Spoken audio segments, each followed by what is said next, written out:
Dimensión Trascendente les da la bienvenida a nuestros cursos online en la línea del pensamiento simbólico transintelectual como un camino hacia la autorrealización y trascendencia. Unidad 6. Actualidad y presencia del símbolo. Es la última del curso online Pensamiento Simbólico Transintelectual. Reynaud de la Ferrière, siguiendo a Karl Jaspers, pregunta: ¿qué es la realidad cuando ella habla el lenguaje de la objetividad metafísica?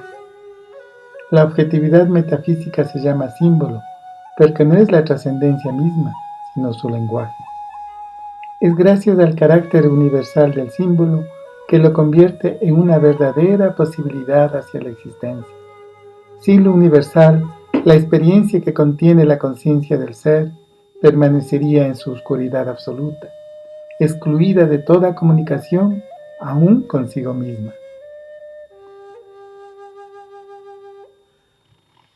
En su obra Energética de la Psiquis, Carl Jung señala que lo espiritual aparece en la psique como un instinto sui generis, incluso como verdadera pasión. Estas realidades y experiencias trascendentes no pueden comunicarse por su carácter inefable, por lo que el símbolo, al referirse a ellas, sugiere más que expresa. Al respecto, René Guénon, en Apercepciones de la Iniciación, nos dice: lo que se transmite por la iniciación no es el secreto mismo, puesto que es incomunicable, sino la influencia espiritual que tiene a los ritos como vehículo y que hace posible el trabajo interior por cuyo medio, tomando los símbolos como base y como soporte, cada uno alcanzará ese secreto y le penetrará más o menos completamente, más o menos profundamente, según la medida de sus propias posibilidades de comprensión y de realización. Guénon añade que el símbolo permite darse cuenta de la correspondencia que liga los grados de la existencia universal y, por tanto, que nuestro estado humano puede acceder a los estados superiores del ser. De ahí que hay necesariamente en el símbolo algo cuyo origen se remonta más arriba y más allá de la humanidad, y se podría decir que ese origen está en la obra misma del Verbo Divino. Las leyes de la naturaleza no son más que un reflejo de las leyes divinas, lo que significa que el símbolo tiene su origen y su fuente más allá del ser humano, en el seno mismo del principio.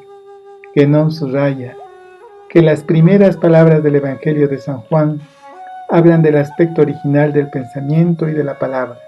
Al principio era el verbo, el logos, expresando el carácter esencial de la creación y de la naturaleza íntima del mundo, que no es otro que el lenguaje que el Espíritu Infinito habla a los espíritus finitos, al comienzo de los tiempos, por el efecto de la palabra divina. Debemos partir de la integridad ser humano, sociedad, cosmos, universo y un principio, Dios. El ser humano es una unidad funcional con una estructura compleja que le permite ser y realizarse en un mundo de totalidad. La visión racional, muchas veces mecanicista y fragmentaria, nos ha alejado de una percepción del mundo en términos de totalidades. Se requiere una visión global que integre la parte con el todo, el observador con lo observado, lo subjetivo con lo objetivo, el conocimiento y la imaginación, proceso de síntesis que puede realizarse teniendo al símbolo como fundamento.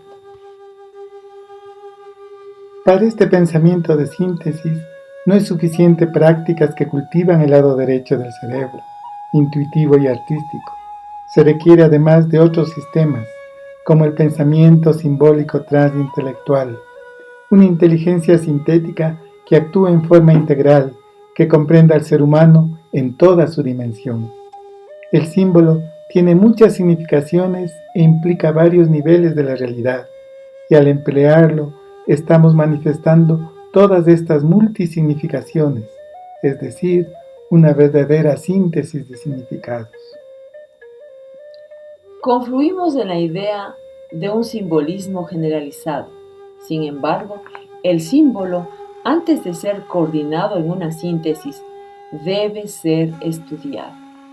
Acostumbrarse a una expresión de síntesis y de símbolos es realizar un conjunto del saber.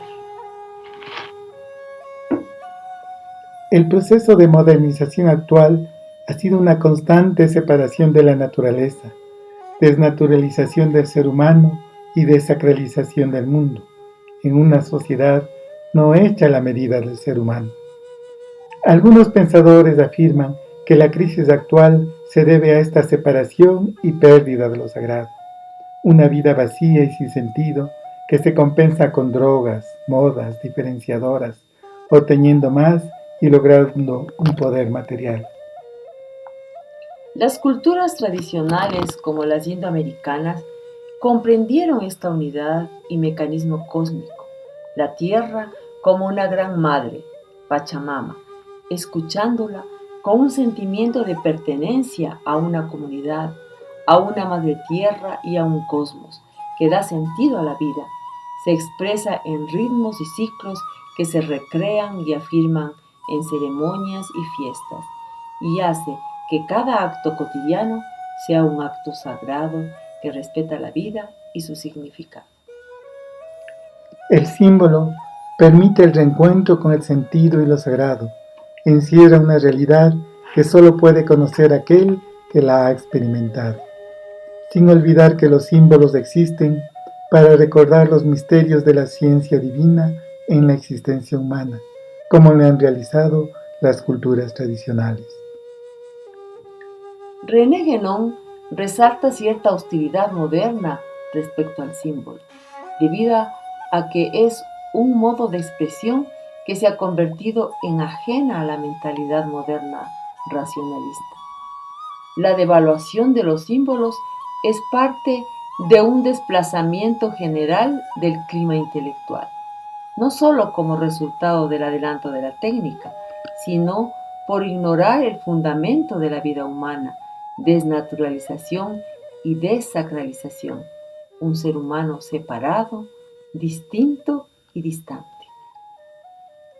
Actualmente, el pensamiento científico reconoce que los niveles de realidad se entrecruzan y que el universo no es mecánico.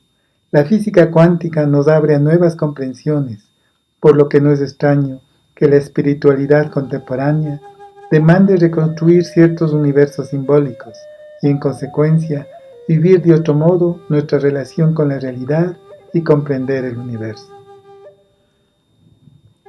Debemos reconstruir el edificio humano, no necesariamente imitando las formas tradicionales que se han formado de manera simbólica a lo largo de la historia, muchas de las cuales permanecen vivas y retornan a la vida. Tampoco como un volver al pasado, sino mediante una relación con este universo vivo y presente que actualiza, revive y crea símbolos. No como un estudio erudito de las imágenes simbólicas universales, sino reconociendo la presencia de lo sagrado en este mundo como una experiencia del saber. Esta experiencia, este instante de comprensión, de transparencia, de aparición, es el símbolo renovado, actualizado, la manera de comprender la realidad que reaparece de nuevo, sin olvidar que el poder de lo sagrado, espiritual, del que forma parte el símbolo, es eterno.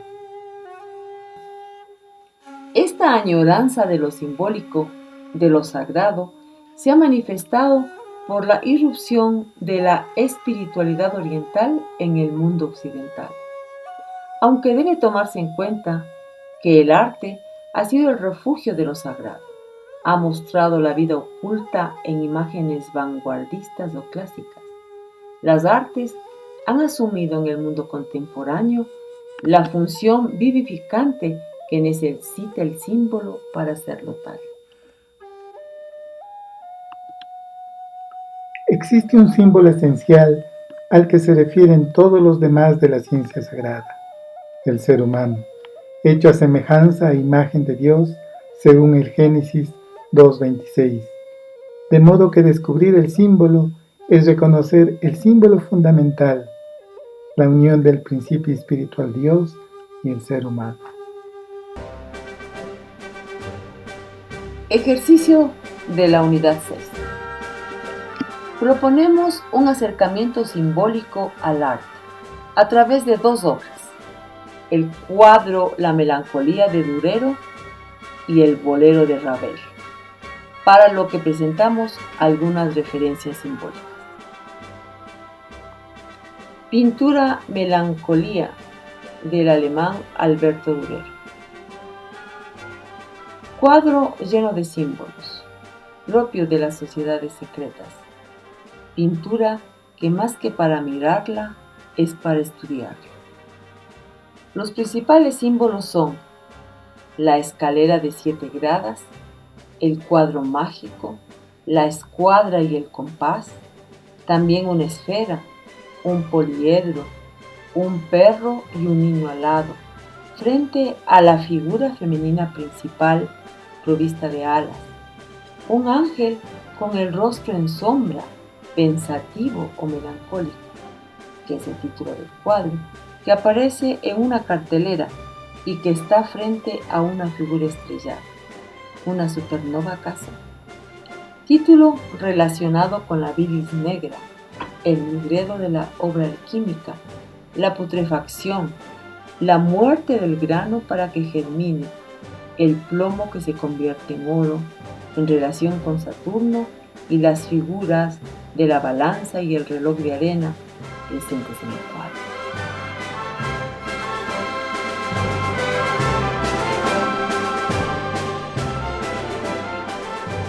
El bolero de Maurice Ravel inicia con una introducción rítmica que se repite insistentemente a lo largo de la obra, que se refuerza melódicamente con la tónica, la nota fundamental do en el bajo, como un fondo omnipresente, divino, tras la aventura humana. Nota también que articula la melodía en frases de 10 notas que se amplifican en un arabesco, para ir a la dominante, la quinta, la nota sol, como un diálogo entre lo divino y lo humano.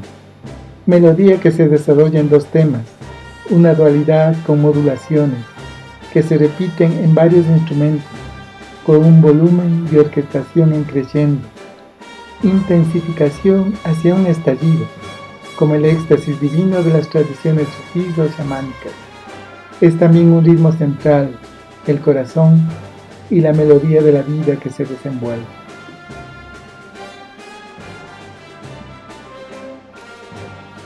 Gracias por participar en nuestro curso Pensamiento simbólico transintelectual como un camino hacia la autorrealización y trascendencia. Les invitamos a seguirnos en nuestros canales. Hasta la próxima.